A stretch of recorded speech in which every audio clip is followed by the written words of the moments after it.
Maailma globaalse ajalooprotsessi valguses võib väita, et praeguse ühiskonna juhtivaks arenguideeks on kujunenud olukord, mille kohaselt sõda on rahu, vabadus on orjus ja teadmatus on jõud.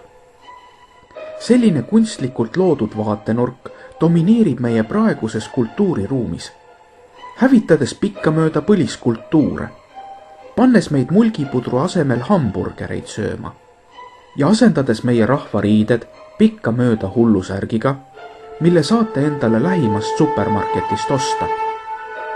Massimeedia annab aga teile selle hullusärgi detailse kasutusjuhise. Endalegi märkamatult oleme mainitud protsessi jooksul minetanud elementaarsed arusaamad ühiskonna tüvimõistetest. Me ei saa enam aru, mis asi on näitena kultuur, haridus, majandus, pere, kodu, kodumaa ja nii edasi. Nende mõistete hajusaks muutmine ahendab meie perspektiivitaju miinimumini ja loob võimaluse kultuurivõõraste ideede maale toomiseks ning nende integratsiooniks ühiskonda. Põhimõistete taga olevate mõisteruumide hajusaks muutmine aitab kaasa põliskultuuridele omase alalhoiuinstinktidel baseeruval kultuuri asendamiseks tarbimisühiskonnaga. Industrialiseerimisajastust pärit ühiskonna kultuur on loonud meile illusiooni, et harmooniline elu planeedil Maa ei ole võimalik. Inimene ise kui looduse kroon suudab eksisteerida vaid allutuslikes suhetes planeet Maa biosfääriga. Seega marksistlikud põhimõtted elavad meie ühiskonnas edasi, nagu ühiskonnakorra muutust poleks vahepeal olnudki. Veelgi enam, meie seadusandlik süsteem kindlustab sellist väärastunud võimu vastavate pühakirja tekstidega endiselt edasi, luues orjarahvale illusiooni sellise mõttelaadi õigsusest sarnaselt ristirüütlite või nõukogude ajaga. Objektiivne tõde on aga see, et inimesel ei ole võimalik Marsil või Saturnil elada. Seega peame vältima inimese elukorralduslikke vigu meie enda planeedil. Paljud haiguste ja viiruste puhangud, sotsiaalsed katakülismid ja ökoloogilised katastroofid toimuvad planeet Maal aina tihedamini. Neid serveeritakse teadusringkondade poolt meile kui vahetut maailma ülerahvastamise probleemi. Et reaalselt aru saada ülerahvastamise probleemist, siis kujutame endale ette, et me kuulutame välja üldise mobilisatsiooni ja koguksime kogu maailma rahva ühte kohta kokku. Mahutades aga igale ruutmeetrile 2 inimest, mis on oluliselt lahedam kui tipptunni ajal metroos või täiskiilutud staadionil jalgpallimatši ajal, siis tulemusena saame ruudu külje pikkuseks natuke rohkem kui 59 kilomeetrit. Et näitlikult aru saada selle pindala suurusest, siis paigutame selle ruudu Eesti kaardile. See on märgitud punase ruuduga meie kaardil. Nii saab selgeks, et see pindala pole väga suur, et mahutada kogu planeedi rahvastikku. See on veidi väiksem kui Hiiumaa ja Saaremaa kokku. Kui aga võtta eelduseks mahutada kogu Euroopa rahvastik, milleks on 733 miljonit, siis selle ruudu külje pikkuseks oleks vaid 19 kilomeetrit. See on määratud plaanil rohelise värviga.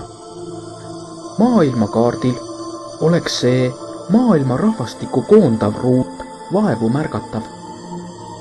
Peale seda, kui maailma rahvastik on mõtteliselt koondatud ühte kohta, siis saab selgeks ülerahvastamise reaalne olukord.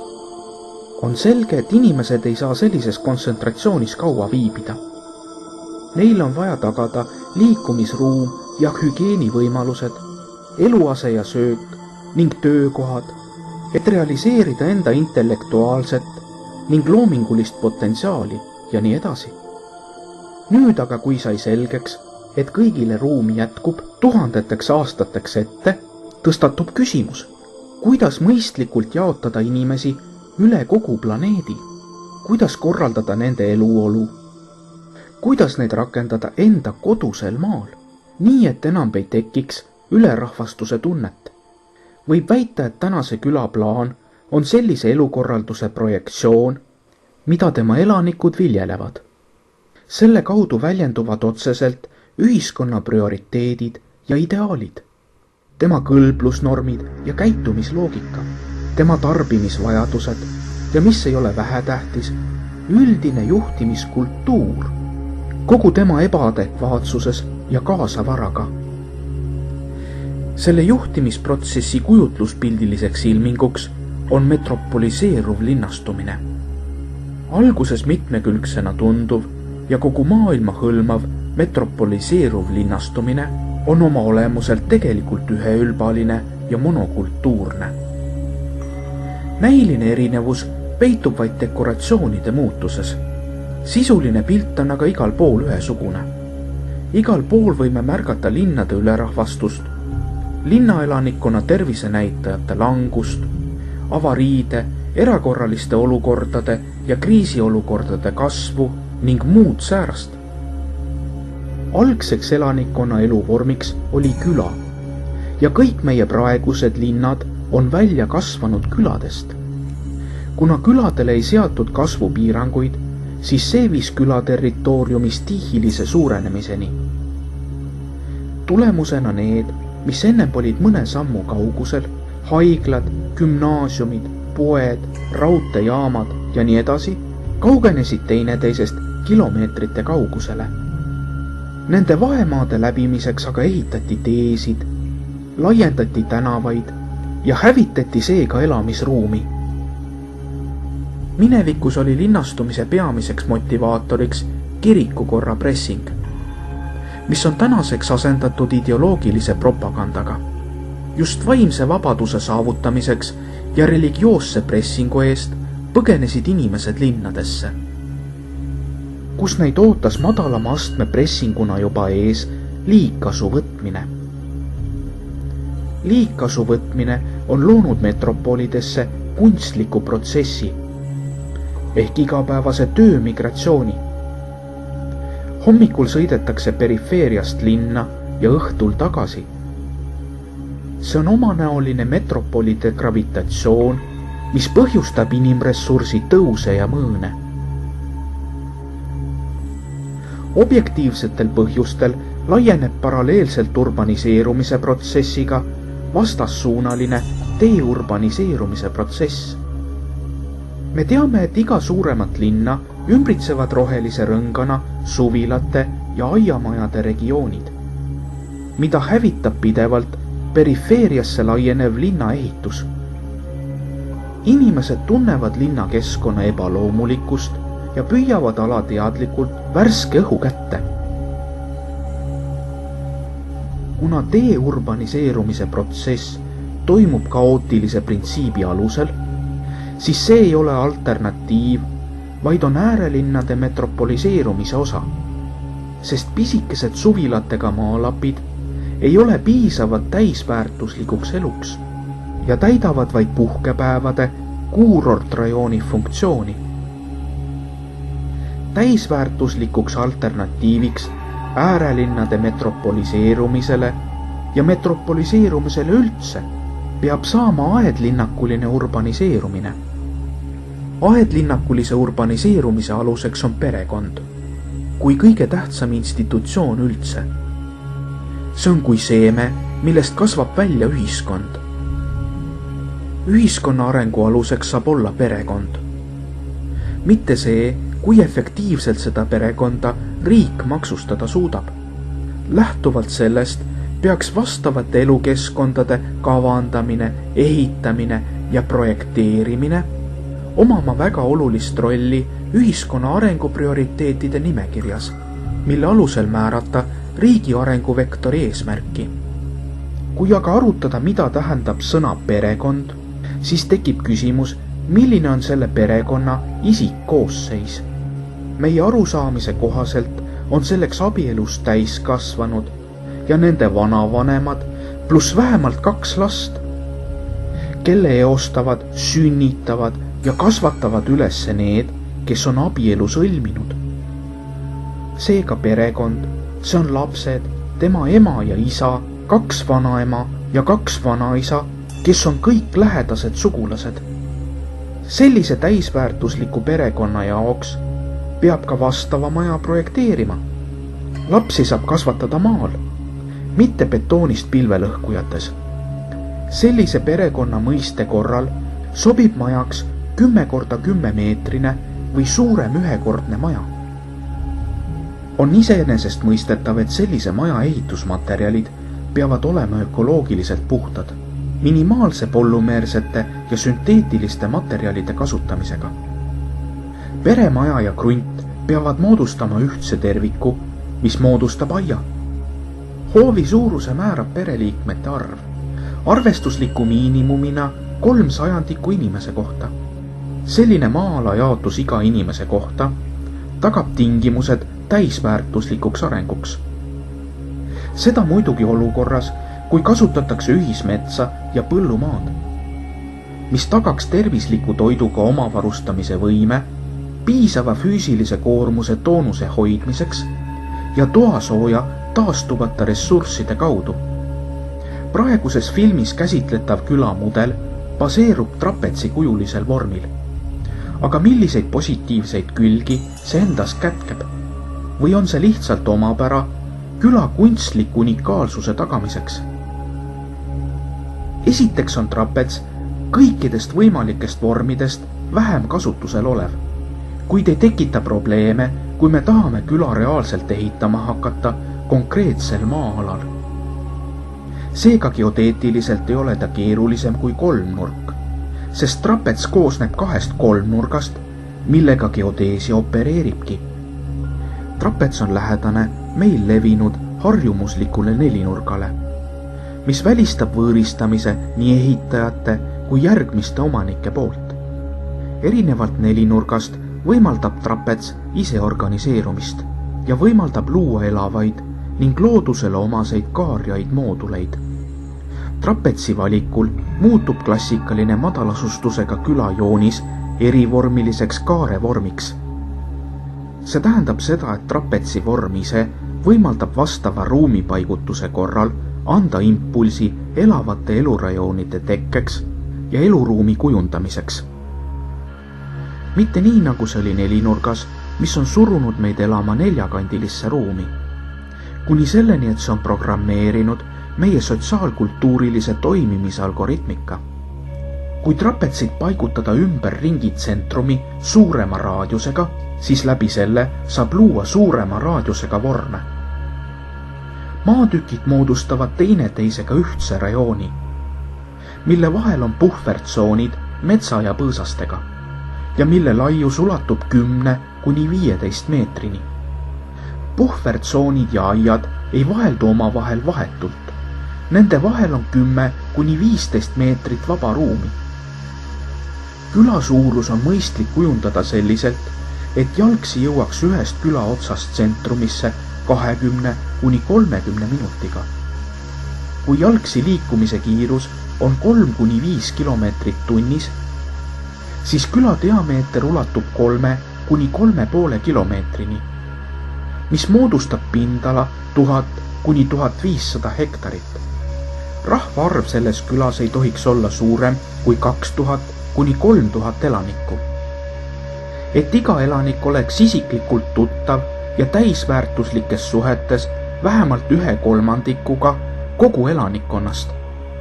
Ülejäänud tutvused kompenseeritakse tuttavate ringi ristsuhete kaudu, et edaspidi mitte panustada urbanistlikesse monstrumitesse, siis külaplaan ja tema struktuur peab endas kätkema algoritmi, mis ennetaks külade ülemäärast kasvu ja mis tasakaalustaks inimtegevuse ja looduse vahelist tasakaalu, et ei tekiks jälle olukorda, kus teineteisest on eraldatud puhkealad ja töötegemise kohad. Seega peab olema loodus küla lahutamatu osa, mitte nii, nagu see on praegu, kui loodusesse saab jõuda vaid linnast väljasõidul. Selleks, et madalasustusega külal oleksid kasvupiirid, mida külasisene algoritm suunaks ja hoiaks, sai küla ruumilise planeeringu aluseks võetud kuusnurkne vorm. Laialt on tuntud kuusnurga omadused, nagu maksimaalne lihtsus ja püsivus, mitmetasapinnaline sümmeetrilisus ja universaalsus. Kuusnurk on vahelüli ringi ja kolmnurga vahel. See tähendab, et kuusnurk omab endas lahendust, kuidas ühendada meid ümbritsevat ümarust kolmnurga stabiilsusega. Kui klassikalises kuusnurgas puuduvad piirangud ülemääraseks kasvuks. Kui võtta arengu aluseks puhas kuusnurk, siis ta ei erine kolmnurga omadusest tasapinnaliselt suureneda. Seega on vaja ta ellu äratada ja säilitada sisemine arengudünaamika. Selleks tehti vastav kohandumus. Näitena looduses ja maailmaruumis kohtame spiraalseid arenguvorme, mille arengu aluseks on kuldlõige. Selliseid näiteid on palju ja nende kohta saab parema ülevaate internetist. Proovime ka ühendada need kaks alglätet, kuusnurga stabiilsuse ja spiraali dünaamilisuse meie küla väljaarendamisel. Klassikalise kuusnurga loomiseks võtame me ühe külje, asetame selle tasapinnale, seejärel liidame sellele samasuguse külje 60-kraadise nurga all.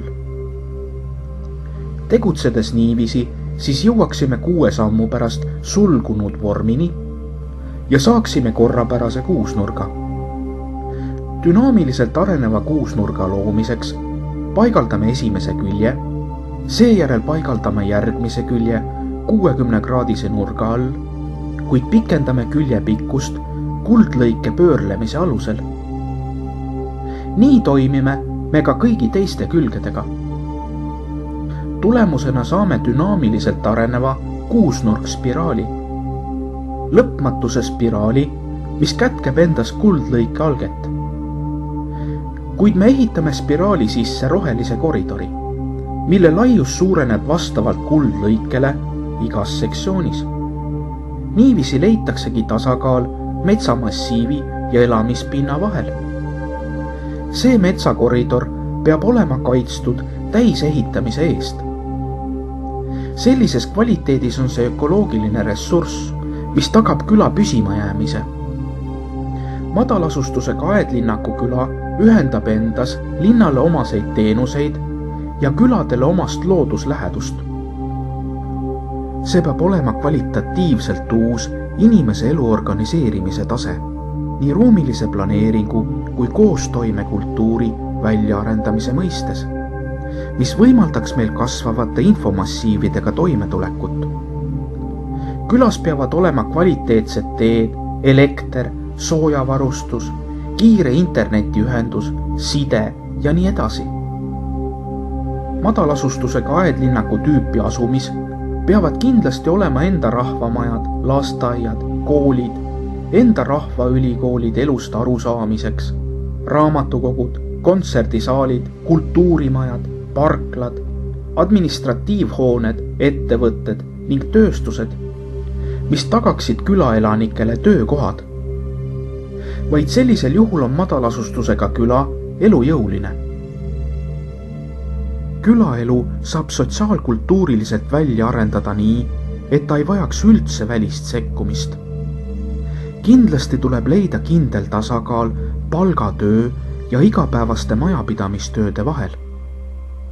Palgatöö osakaal tuleb viia miinimumini, et perekond saaks keskenduda maksimaalselt enda vaimsele ja intellektuaalsele arengule, et tekiks võimalus enda geneetiliselt määratletud potentsiaali realiseerimisele. Seda enam, kui tänapäevane majandusliku ultraefektiivsuse tagaajamine on meid viinud sisulise palgavaesuse tekkeni, kus inimesed teevad päevas 8 ja enam tundi tööd, kuid inimväärseks eluks jääb sellest väheks.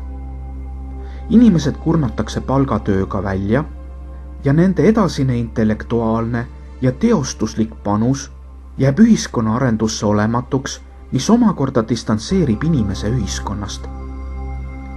Külaelanikud peaksid olema ise tööstuse omanikud ja tööstus peaks omama vaid tugifunktsiooni perekonnaeluga toimetulekuks, aidates luua ressurssi külast väljaspool toodetavate kaupade ja teenuste sisseostuks.